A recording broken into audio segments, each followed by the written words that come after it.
Hello दोस्तों, कैसे हैं आप। मेरा नाम है जयप्रकाश यादव और मेरी इस वीडियो चैनल जेपी यादव में मैं आप लोगों का स्वागत करता हूं। तो दोस्तों, जो प्रीवियस वीडियो है उसमें मैंने कि जो वायु है वो समान रूप से द्रव पर प्रेशर डालता है उसको एक प्रयोग के माध्यम से बताया गया था कि एक बोतल में 3-4 छिद्र कर दिए थे, वहाँ से पानी को डाल दिया जाता था और उसमें देखा जाता था। तो दोस्तों, मैं इस जो प्रयोग है उसको प्रैक्टिकली अभी मैं आपको करके बताऊंगा। इस प्रयोग को मैं अभी प्रैक्टिकली करके बताऊंगा और जिससे आपको बहुत अच्छे से ये जो है उसको वो क्लियर हो जाएगा। तो चलिए दोस्तों, इसको देखना शुरू करते हैं, इस प्रयोग को करना भी शुरू करते हैं, है ना दोस्तों। चलिए देखना शुरू करते हैं। तो इस प्रकार से जो रहा जो है कि वायु जो है कि प्रेशर डालता है। अब हम जो है कि हमने सीखा उसको देखना शुरू करते हैं। तो चलिए दोस्तों, उसको भी देख लेते हैं। उसके बाद ये जो है कि पार्ट कंप्लीट हो जाता है। उसके बाद नए पार्ट के साथ नए वीडियो में मिलेंगे। तो चलिए दोस्तों, उसको देख लेते हैं। तो दोस्तों, अब हम देखते हैं जो हमने सीखा है जो वायु पार्ट का है उसको। तो जो पहला पॉइंट है वो है हमारे चारों तरफ जो है कि वायु उपस्थित है। ये बात से आप तो परिचित ही होंगे कि जो वायु है वो हमारे चारों तरफ उपस्थित ही है। साथ ही वायु में 78% नाइट्रोजन गैस है और 21% जो है कि ऑक्सीजन गैस है। और जो है कि यहाँ पे 0.9% जो है कि आर्गन गैस है और 0.04% जल वाष्प, 0.03% कार्बन और सल्फर डाइऑक्साइड और धूल के कण उपस्थित है। मतलब कि हमारे चारों तरफ जो वायु उपस्थित है उस वायु का 100% में से 78% nitrogen gas, 21% oxygen gas, 0.9% argon gas, 0.0% जो है कि वो जल वाष्प, 0.03% जो है कि कार्बन एवं सल्फर डाइऑक्साइड एवं धूल के कण इनमें उपस्थित होते हैं। इसके अलावा एक आता है ओजोन परत। ओजोन परत जो है कि हानिकारक पराबैंगनी किरणों को अवशोषित कर एब्जॉर्ब करती है। जो ओजोन परत है वो जो सूर्य से आने वाली पराबैंगनी किरणें हानिकारक हैं उनको एब्जॉर्ब करती है। साथ ही ऑक्सीजन जो है कि वायु से भारी और जल से हल्का होता है। ऑक्सीजन जो है कि वायु से तो भारी होता है बट जल से हल्का होता है। ऑक्सीजन स्वयं तो नहीं जलता है किंतु जलने में सहायक होता है। ऑक्सीजन स्वयं तो नहीं जलता है किंतु जलने में सहायक होता है। ऑक्सीजन में धातु और अधातु जलकर जो है कि ऑक्साइड बनाते हैं। ऑक्सीजन में धातु और अधातु जलकर ऑक्साइड बनाते हैं। और हम नाइट्रोजन का उपयोग अमोनिया संश्लेषण में होता है। साथ ही उर्वरकों के निर्माण में भी नाइट्रोजन का उपयोग किया जाता है। वायु प्रदूषण का कारण जो है कि मानवीय गतिविधियां, जीवाश्म ईंधन दहन व जो है कि कल कारखाने हैं, वो जो है कि वायु प्रदूषण के प्रमुख कारण हैं। वायु प्रदूषण में वायु में carbon monoxide, sulphur dioxide, nitrogen के ऑक्साइड और निलंबित कण हैं, वो जो है कि आदि कारणों से वायु प्रदूषण होता है। ग्रीन हाउस प्रभाव के लिए जो उत्तरदायी गैसें हैं वो है कार्बन डाइऑक्साइड, मीथेन, ओजोन और क्लोरोफोरो कार्बन डाइऑक्साइड गैसें हैं। साथ ही अम्ल वर्षा में जो है कि नाइट्रिक अम्ल और सल्फ्यूरिक अम्ल उपस्थित होता है। ये सब चीज़ जो है कि हमने पढ़ लिया है, ये एक बार फिर से रिवाइज हो रहा है ताकि आप इसको अच्छे से याद कर सको, है ना। अम्ल वर्षा में जो है कि नाइट्रिक और सल्फ्यूरिक अम्ल होता है। हमारे चारों ओर स्थित वायुमंडल द्वारा जो आरोपित दाब है उस दाब को हम वायुमंडल बोलते हैं।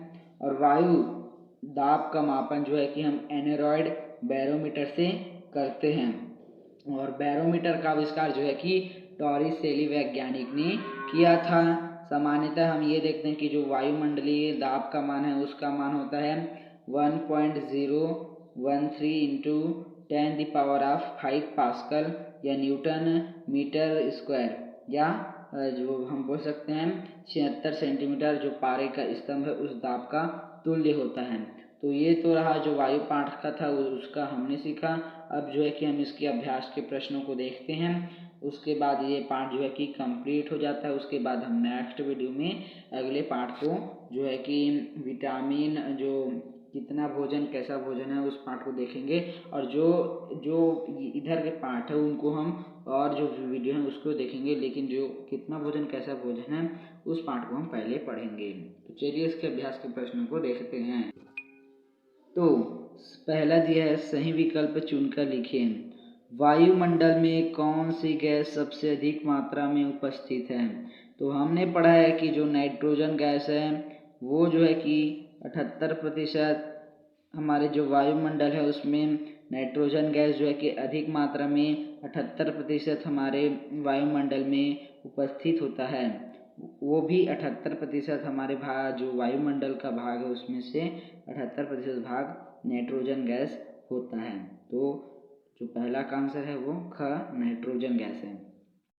नाइट्रोजन गैस का उपयोग भंडारित भोज्य पदार्थों में किया जाता है क्योंकि यह भोजन को ऑक्सीजन प्रदान करता है, यह भोजन को कार्बन डाइऑक्साइड प्रदान करता है, यह भोजन को प्रोटीन प्रदान करती है, यह भोजन को ताज़ा बनाए रखती है, यह भोजन को ताज़ा बनाए रखती है।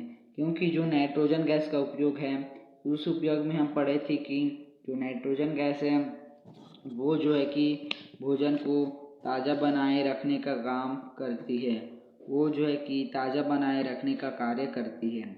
पारी के स्तंभ का कौन सा मान मानक वायुमंडलीय दाब को दर्शाता है?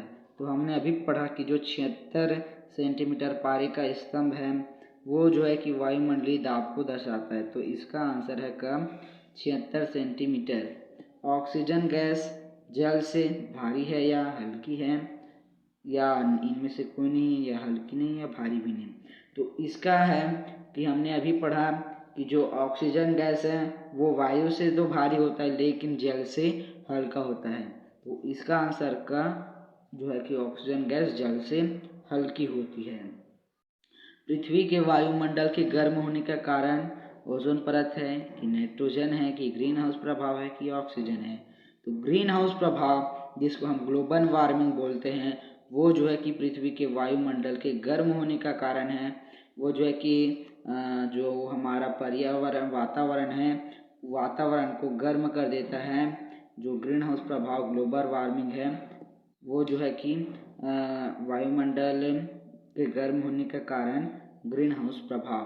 तो इसका आंसर हो गया ख। तो जो है कि दूसरा है वो रिक्त स्थानों की पूर्ति। तो पहला है खाली स्थान गैस। खाली स्थान गैस पदार्थों के जलने में सहायक है। तो ऑक्सीजन गैस जो है कि जलने ऑक्सीजन गैस स्वयं तो नहीं जलती किंतु जलने में सहायक होती है। ऑक्सीजन गैस स्वयं तो नहीं जलती किंतु जलने में सहायक होती है। नाइट्रोजन युक्त जो उर्वरक प्राप्त करने हेतु हम अमोनिया जो है कि हमारा प्रमुख स्रोत होता है। नाइट्रोजन युक्त जो प्राप्त करने हेतु अमोनिया जो है कि प्रमुख स्रोत है, और पृथ्वी की सतह से ऊपर जाने पर वायु दाब कम होता है। अम्ल वर्षा सल्फर और नाइट्रोजन की ऑक्साइड आदि गैसों के कारण जो है कि अम्ल वर्षा होता है।